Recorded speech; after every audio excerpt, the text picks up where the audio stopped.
নমস্কাৰ, মই নৱজ্যোতি এই মুহূৰ্তত এটা বিশেষ খবৰ দিব বিচাৰিছোঁ এলপিইউপিৰ 4500 নিযুক্তিৰ সন্দৰ্ভত। আপোনালোকে জানে যে এলপিইউপিৰ 4500 নিযুক্তি 12 মাৰ্চত হৈছিল আৰু এই নিযুক্তি প্ৰক্ৰিয়াটো কিমান সঠিকভাৱে হ'ল, অভাৰলেপিং হৈছিল নাই, এজন প্ৰাৰ্থীয়ে কেইখনকৈ এপইণ্টমেণ্ট পালে, আপোনালোকে জানি হয়তো আচৰিত হ'ব। মানে এনেকুৱা হয়তো কেইজন ব্যক্তি আছে আমিতো নাজানো, কিন্তু আপোনালোকে এজন ব্যক্তিৰ দুখনকৈ এপইণ্টমেণ্ট লেটাৰ আপোনালোকে দেখিবলৈ পাব এই বিশেষ ভিডিঅ'টোৰ যোগেদি।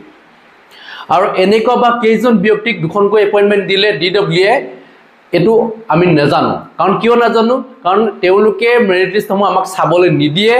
কাৰণ আমি বাৰে বাৰে কৈছোঁ যে এলপিইউপিৰ 4500 নিযুক্তিৰ মেৰিট লিষ্টখন আমাক লাগে, কিন্তু নিদিলে। আমাক কাট অফ লিষ্ট এটা দিলে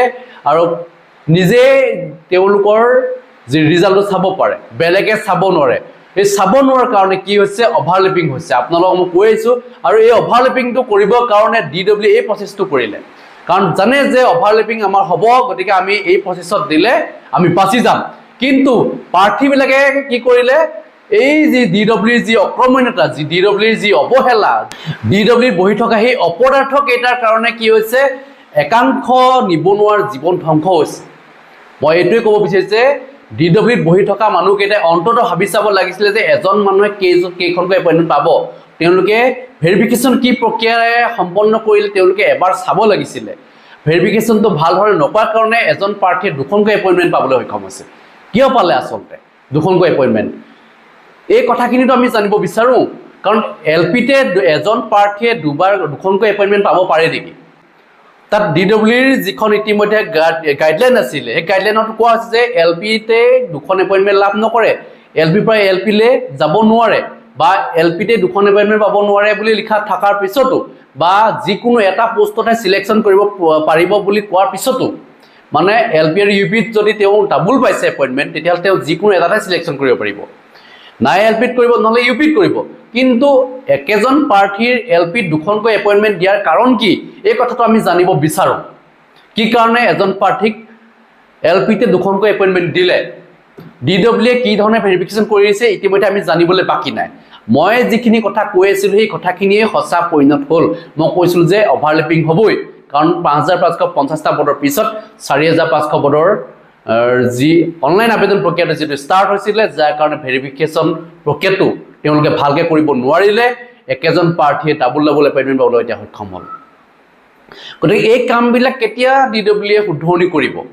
আমি DWক ইমানখিনি জনাই থকাৰ পিছতো কিয় এনেকুৱা ধৰণৰ কাম কৰিলে? আমি কৈছিলোঁ যে অভাৰলেপিং কৰিব নালাগে, কিন্তু বাৰে বাৰে সেই একেটা কামকে কৰি আছে। আপোনালোকে এই ব্যক্তিজনৰ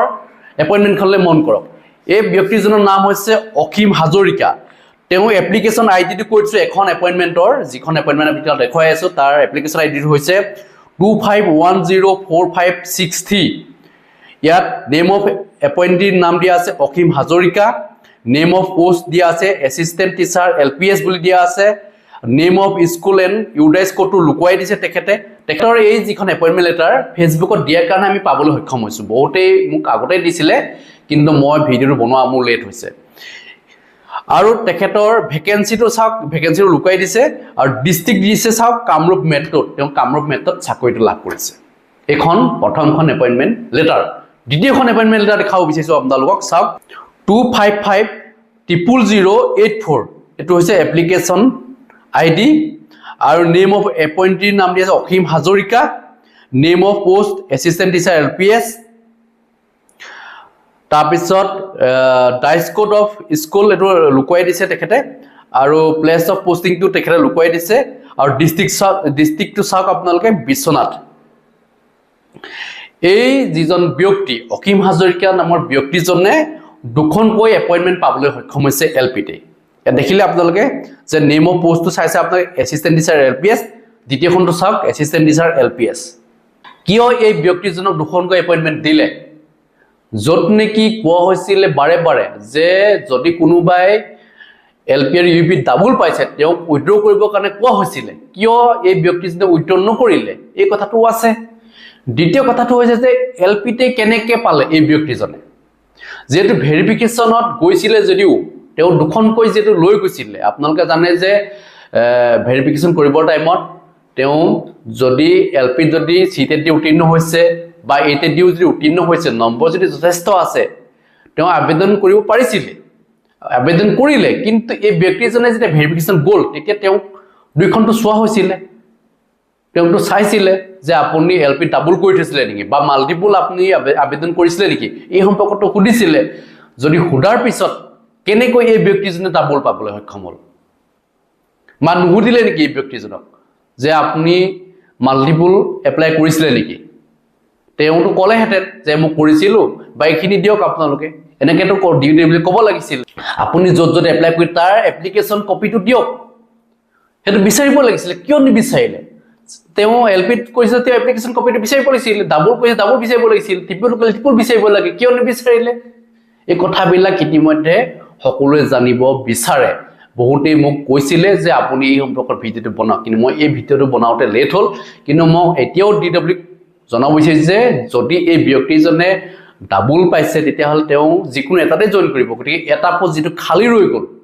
আৰু এনেকুৱা কিমান ব্যক্তি আছে DW এই কথাখিনি চাব লাগে আৰু চালি জাৰি চাই আপোনালোকে জানে যে এতিয়াও 3500 পদৰহে নিযুক্তি হ'ল 4500 পদৰ নিযুক্তি নহ'লে গতিকে 3500 পদৰ নিযুক্তি কি কাৰণে হ'ল এই কথাখিনি স্পষ্ট কৰিব লাগে বাকি যিখিনি পদ থাকি গ'ল যিখিনি অভাৰলেপিং কৰিলে সেইখিনি তন্নতন্নকৈ ইতিমধ্যে আপোনালোকে জানে যে district of director elementary education মানে ডিস্ট্ৰিক্টৰ যি ডিৰেক্টৰ অফ এলিমেণ্টাৰী এডুকেশ্যন আছে তাত তেওঁলোকে যোগাযোগ কৰিব লাগে যোগাযোগ কৰি মেলি কিমানজন প্ৰাৰ্থীয়ে যোগদান কৰিলে এই যোগদান কৰাৰ তথ্যটো উলিয়াই বাকি যিখিনি থাকি গ'ল সেইখিনি ক্ষেত্ৰত এটা লিষ্ট বনাই আকৌ আমি ভেৰিফিকেশ্যনত যোৱাটো বিচাৰিছোঁ কাৰণ ভেৰিফিকেশ্যন এতিয়াও বহুখিনি প্ৰাৰ্থী কৰিবলৈ বাকি থাকিলে আপোনালোকে জানে যে 2600 পিছত 2600 পৰা 5000 লৈকে যিমানখিনি প্ৰাৰ্থী থাকি গ'ল সেই প্ৰাৰ্থীখিনি ভেৰিফিকেশ্যন কিয় নহ'লে এই কথাখিনিও জানিব বিচাৰি আমি বাৰে বাৰে কৈছিলোঁ যে এই মাজতে মানুহখিনি কিয় এৰি থৈ গ'ল 5000 পৰা যে ভেৰিফিকেশ্যন কৰিলে বাকিখিনি কিয় নকৰিলে সেই ব্যক্তিকেইজনৰ যিকেইজন ব্যক্তি থাকি গ'ল ভেৰিফিকেশ্যন নকৰিলে কোনো প্ৰাৰ্থী বহুতখিনি থাকিলে মই জনামতে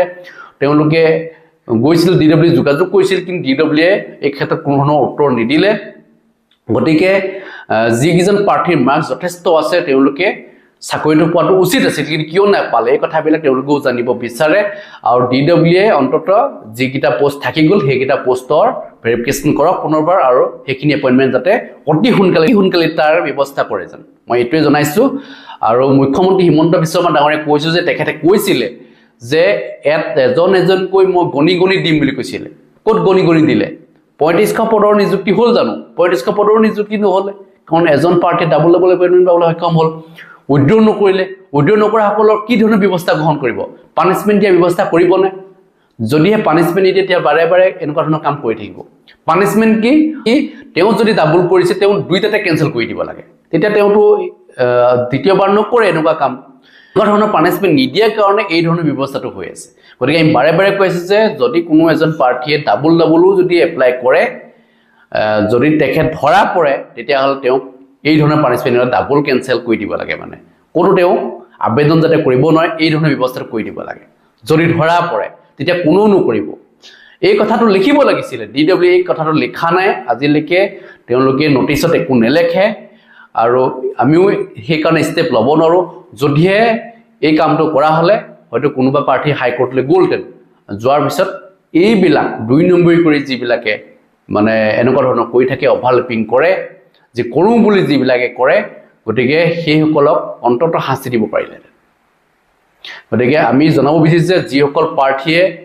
এতিয়াও অপেক্ষা কৰিছে যে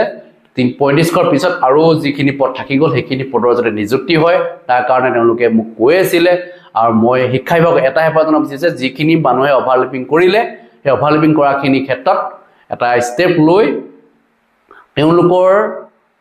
যিটো খালী থকা পোষ্ট সেই পোষ্টত যাতে আকৌ মানে ৱেটিঙত যিসকল প্ৰাৰ্থী আছে তেওঁলোকক যাতে নিযুক্তি পত্ৰ প্ৰদান কৰে এইখিনিয়ে মই জনাবলগীয়া আছিলে যদি কিবা ক'ব লগা আছে আপুনি নিশ্চয় কমেণ্ট ছেকশ্যনত লিখিব ধন্যবাদ জয়